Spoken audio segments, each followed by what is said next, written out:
Le moteur absolu pour moi, c'est l'admiration. D'où les livres sur Sévenin, sur les gens avec qui j'ai travaillé, etc. C'est vraiment le moteur principal. Je suis tellement tombé dans un métier qui m'a complètement avalé, à tel point que quand j'étais petit, je voulais être réalisateur, et que ce métier m'a tellement bouffé que j'ai juste fait un petit film ou deux comme ça, mais je n'ai pas persévéré dans la voie royale, mais dans la voie de l'artisan, qui est le travail du montage, et qui fonctionne donc à coup d'admiration, ou d'ailleurs je dirais pas de détestation, mais de critique surtout, parce que c'est un métier où pour être, je pense, à un bon niveau, il faut être très critique. Ce que permettent des gens comme Piala ou Truffaut, qui sont à la fois très fermes dans leur métier, je dirais, qui ont des idées, etc., mais qui laissent les autres exprimer leurs talents, leurs idées, pensant toujours, contrairement aux pas malins, que ça va évidemment servir l'œuvre générale, évidemment, de se permettre de la critiquer, de la contourner, de la transformer. Là, c'est Maurice Piala, espèce de délicieux monstre qui malgré sa réputation difficile est absolument adoré par tous les gens qui ont travaillé avec lui. J'ai monté 5 films de Maurice, mais je le connaissais avant, alors c'est ça aussi qui m'a déclenché à écrire le livre, c'est parce que avant le montage, j'ai un espèce de passé avec lui par des amis communs, sa monteuse Arlette Blankman et mon copain de stage de laboratoire, Bernard Dubois, qui était ses monteurs, qui était son équipe de montage et de tournage aussi, voilà. Donc j'ai un espèce de passé avec lui qui précède le premier que j'ai monté, qui est Loulou, où il m'a appelé en me disant que quand je montais les films de Truffaut, je pouvais bien essayer de monter ces cochonneries à lui, parce qu'il n'est pas laudateur du tout sur ses œuvres. Il m'a dit même, est-ce que tu pourrais monter mes merdes?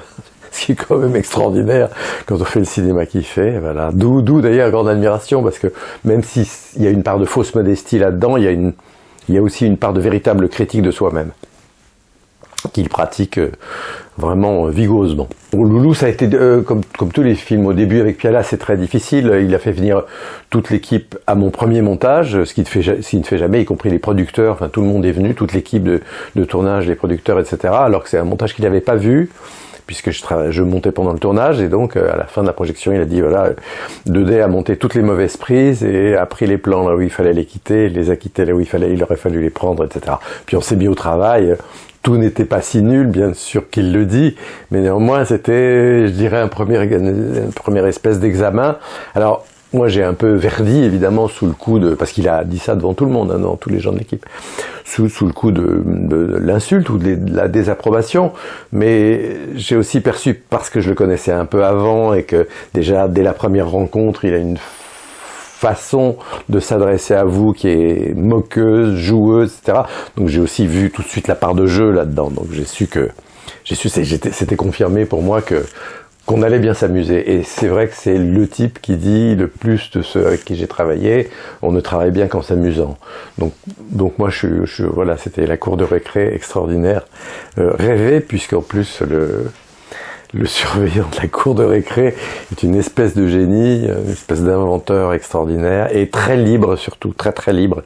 Il n'est pas du tout dans un carcan. À la fois, il a des idées je dirais pas arrêtées sur le cinéma, mais très définies. Il dit toujours, pendant qu'on monte, en parlant des plans, les bonnes grosseurs, voilà, les bonnes grosseurs. Comme s'il y avait, et il y a des mauvaises grosseurs. Par exemple, tous ces films pourris de gros plans, beaucoup trop serrés, qu'on voit partout, etc., qui sont jamais les bonnes grosseurs, parce qu'il n'y a pas que le visage à voir dans un acteur, il y a aussi une partie de son corps. Alors, selon les plans, ça peut être à la taille, ou évidemment, comme c'est des acteurs extrêmement physiques, comme Depardieu et tout ça, il vaut mieux avoir des plans plus larges, parce que le corps parle autant que le visage, etc. Voilà, donc très au fait de tout ça, et il est un grand pratiquant de ce qu'il appelle lui-même les bonnes grosseurs. J'ai jamais vu Maurice vraiment content. Un petit peu avant les mixages, qui est la dernière opération qu'on fait, qui est le mélange de tous les sons, il nous a pris toute l'équipe de montage, et il a dit bon, vous avez réussi à bousiller tout ce qu'il y avait d'à peu près bien dans le film, je sais pas comment on va s'en sortir, on mixe dans une semaine, il faudrait tout recommencer, mais on n'a pas le temps, etc. Donc on a continué à travailler, on a fait cette opération là qui fait toujours à la fin des films, c'est-à-dire qu'on prend le montage, mais uniquement sans le son, en regardant que l'image, et comme il le dit, dès que je m'emmerde, j'arrête la machine. Donc clac, il arrête la machine et on coupe là où ça s'est arrêté la machine, toute la fin du plan, ou voilà. Et après on ajuste les coupes avec le son, etc. Mais il y a une espèce de, évidemment, comme on a vu le film une 50aine de fois pendant le montage, on le connaît chacun par cœur, et lui le connaît bien évidemment par cœur. Donc il perçoit déjà les zones d'intérêt, mais le fait de le regarder sans le dialogue, même les scènes, sans le son, même les scènes dialoguées, c'est ça qui est extraordinaire.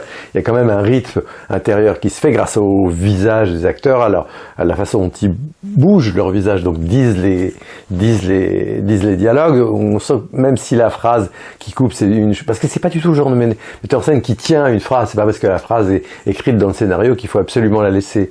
Ce qui prime, c'est la vie, ce qui ressort vers l'extérieur en disant son texte, mais si son texte doit être sacrifié, ça ne lui pose absolument aucun problème. D'ailleurs, c'est, je crois, le réalisateur avec qui j'ai travaillé qui est le plus capable de couper des choses sans aucun regret. Enfin, il dit toujours qu'il est l'homme des regrets et qu'il les regrette après, mais en réalité, il ne les regrette pas vraiment parce qu'il va vers un montage assez sec, quelque chose d'assez à l'os dans ses films qui malheureusement pas assez pratiqué.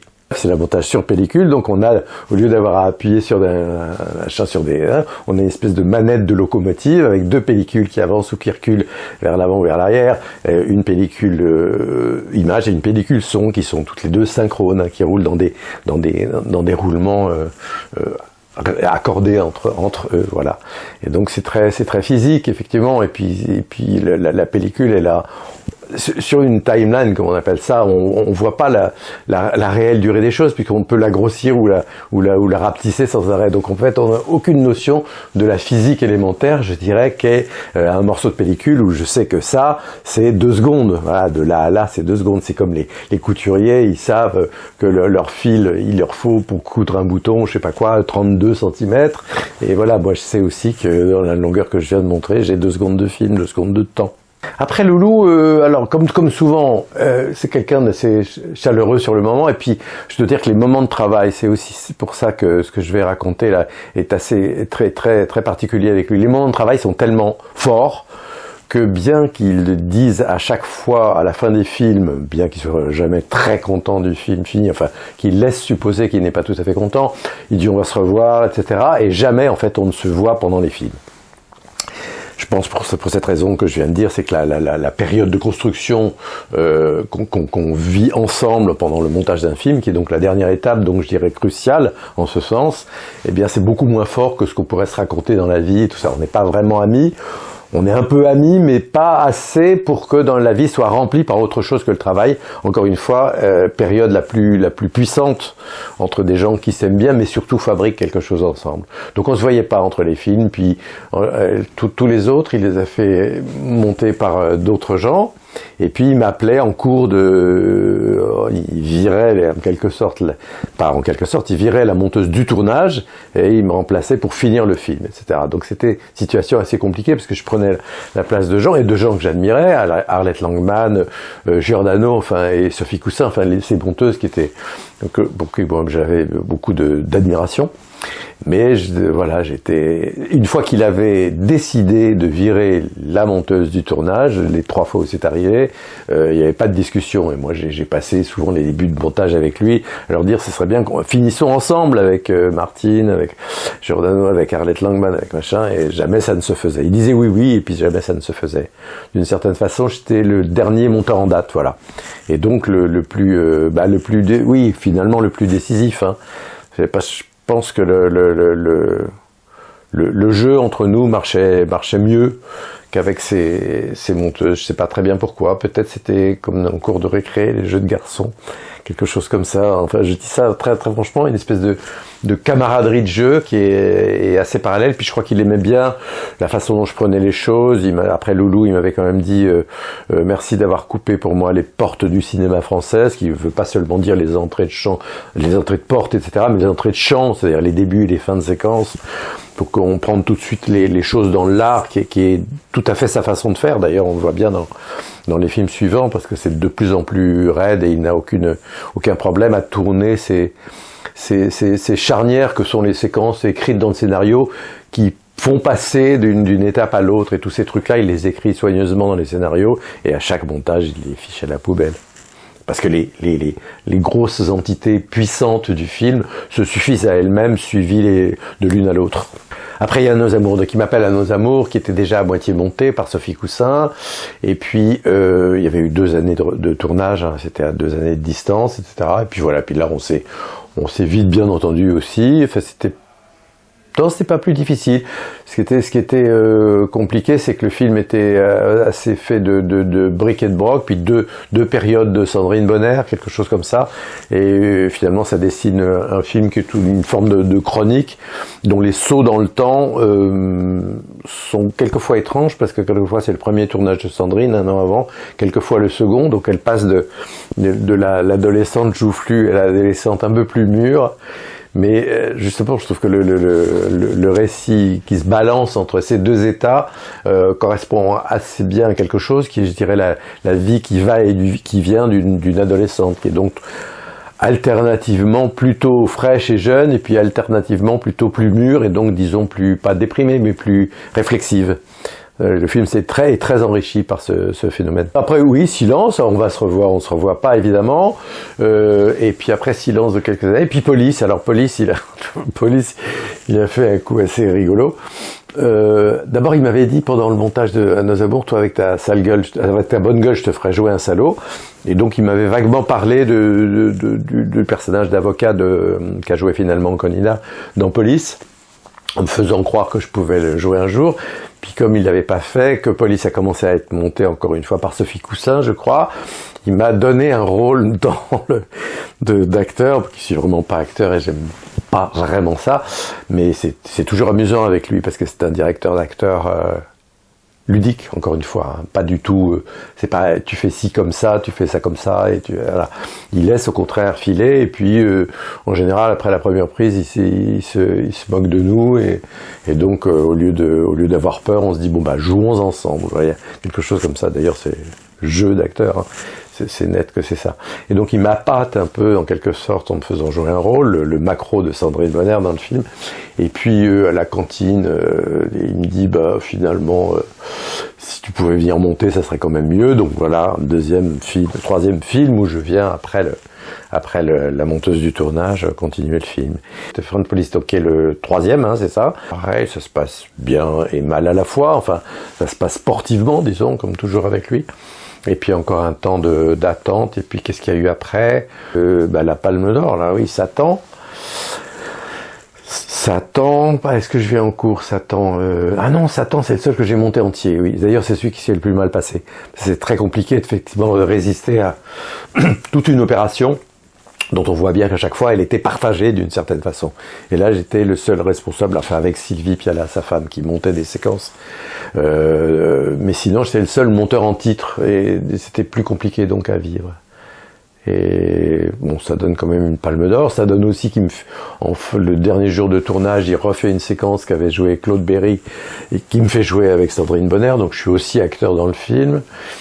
Ça fait quand même des rapports multiples, hein, tout ça. C'est quand même assez extraordinaire parce que vraiment je suis tombé dans un truc, quelque chose de très riche, quoi, qui est très pluriel, ce qui est très agréable. Et puis encore Silence, après, malgré la palme et tout ça, c'est surtout là où il a dit, bon, on va se voir, etc.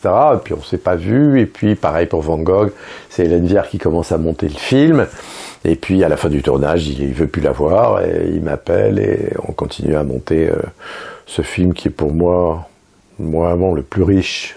J'adore Loulou, qui est le premier, beaucoup parce que c'est le premier que j'ai monté, et parce que c'est un film vraiment extraordinaire. Un film social qui s'appuie pas sur prouver les choses sociales, mais qui juste les montre comme elles sont vécues, la différence de classe, tout ça extraordinairement fluide d'une certaine façon, et pas asséné. Et Van Gogh, voilà, Van Gogh qui est un bonheur, pour moi le plus grand bonheur, celui sur lequel on a la collaboration était, je dirais, la plus étroite et ce qui est normal, puisque c'est le 5e qu'on a fait ensemble.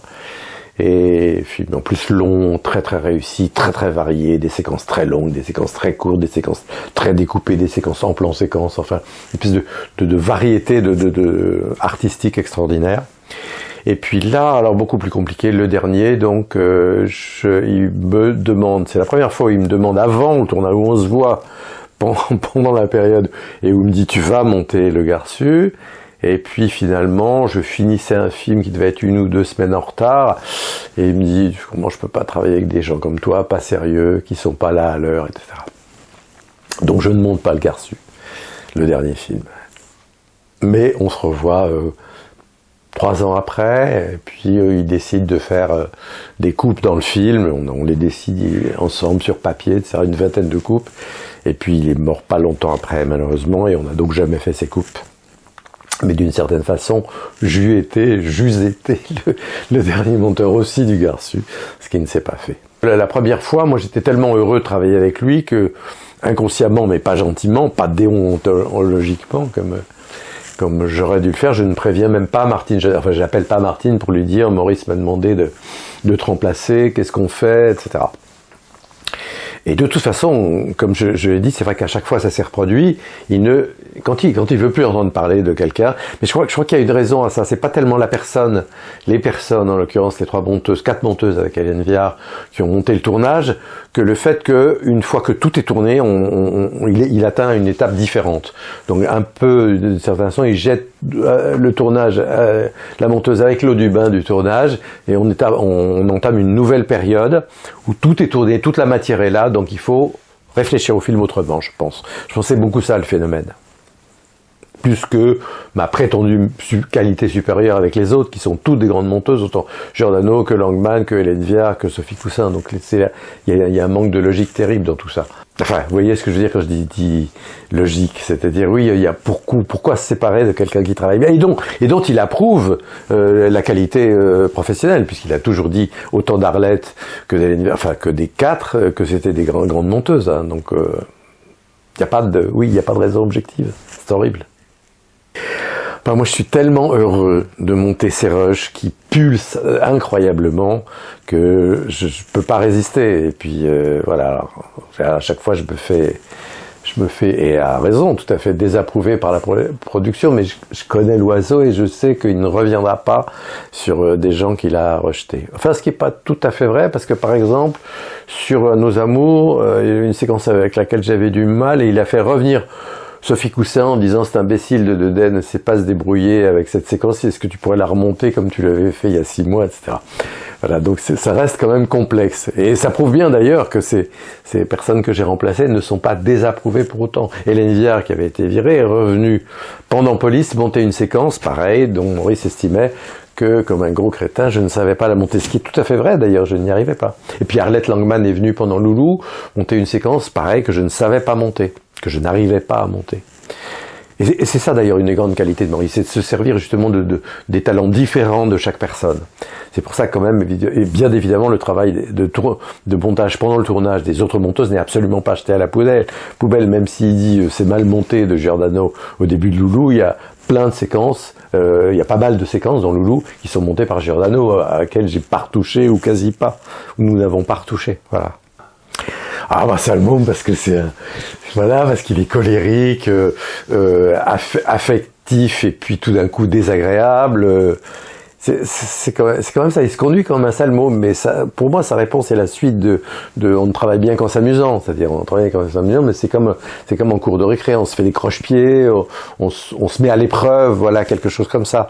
C'est ça, ce côté Salmôme, ce côté secouer un petit peu la réalité et surtout ne pas laisser les gens qu'il a dit qu'il a approuvé à un moment. Par exemple, il me fait revenir sur Van Gogh en me disant, il y a que toi qui fais chanter mes plans, et puis le jour d'après, il fait la gueule, il s'en va de la salle de montage parce qu'on n'est pas d'accord sur un truc, ou voilà, c'est ça le Salmôme, c'est un caractériel, quoi. Il est sur le moment. Caractériel, c'est un mot qui laisserait augurer d'une espèce de maladie de dingue, mais c'est pas du tout ça, c'est vraiment le jeu, et puis le moment compte tellement fort, autant le moment où on travaille que ce sur quoi on travaille, qui imprime d'ailleurs très très fort nos relations, bien évidemment. C'est pas pour rien qu'il s'en va pendant une séquence qui est difficile à monter, ou que je n'arrive pas à monter, ou que lui n'a pas d'idée pour la monter, ou encore pire, parce que ça lui arrive très souvent, qu'il trouve très mauvaise. Il y a une séquence dans Un Amour qu'il détestera jusqu'à la fin du film, mais on la laisse parce qu'il faut Il faut à ce moment-là qu'il y ait ce pont entre deux séquences, il faut passer par cette période-là, même si elle est mauvaise, mais c'est pour ça qu'il est malheureux à la fin du film, quand il nous dit des choses comme vous avez réussi à bousiller tout, en fait il se critique aussi énormément lui-même, c'est ça une de ses grandes qualités. Je lui résiste de temps en temps, oui bien sûr, mais alors quelquefois il part, etc., ou quelquefois il me dit mais voilà, comment tu peux être aussi bête, enfin, c'est vraiment un jeu aussi, je dirais pas, c'est comme si c'était des jugements, mais c'est pas des jugements, vraiment, enfin, moi je ne les reçois pas comme ça, mais c'est vrai que j'ai eu la chance d'aller, à part le Garçu, d'aller jusqu'au bout des films, etc. Il y a des gens avec qui ça a été beaucoup plus dur, je sais, avec des décorateurs, des acteurs et tout ça, qu'il a viré d'un jour à l'autre, on ne voulait plus en entendre parler.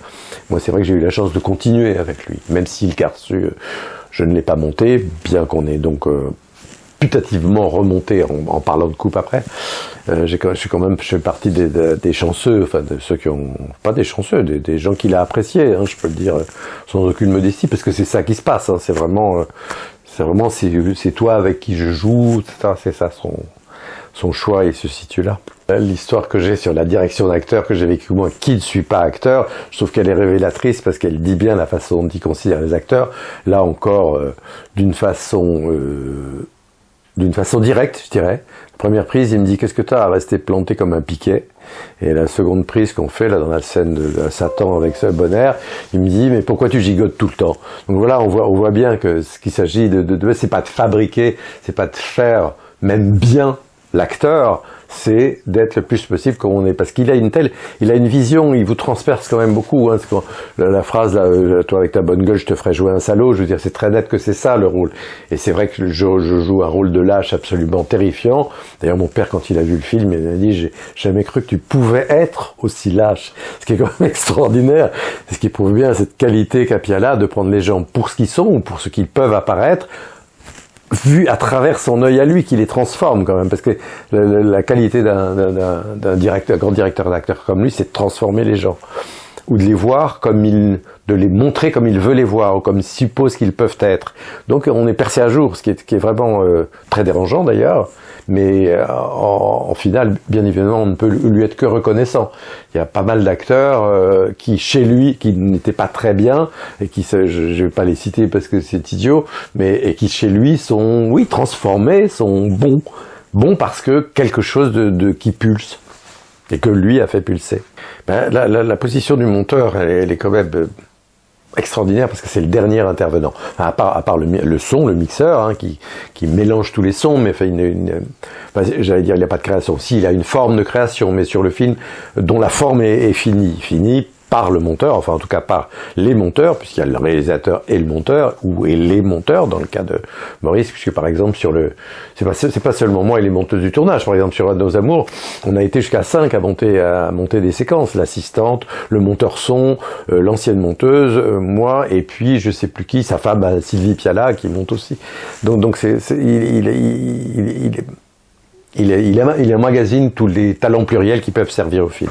Donc voilà, donc pas le monteur, mais le montage, disons, le montage pluriel, c'est la dernière étape, donc il y a quelque chose voilà, c'est la fin des haricots, comme il disait. Donc il faut... ça devient ça, le film, voilà, il faut abandonner tous les désirs ratés, c'est aussi le moment de l'abandon, hein, c'est aussi le moment de l'abdication, moi j'entends beaucoup de réalisateurs, ce qui n'est jamais son cas, et c'est pour ça que je le loue vraiment, qui disent mais je voulais ils sont toujours à l'imparfait, et ils comprennent pas qu'on est au moment du montage, on est au moment du futur du film. Et c'est ça le privilège, je pense, majeur d'un monteur, c'est qu'il travaille sur le futur du film, sur ce que le film va être véritablement. Donc c'est le point d'orgue, le point terminal.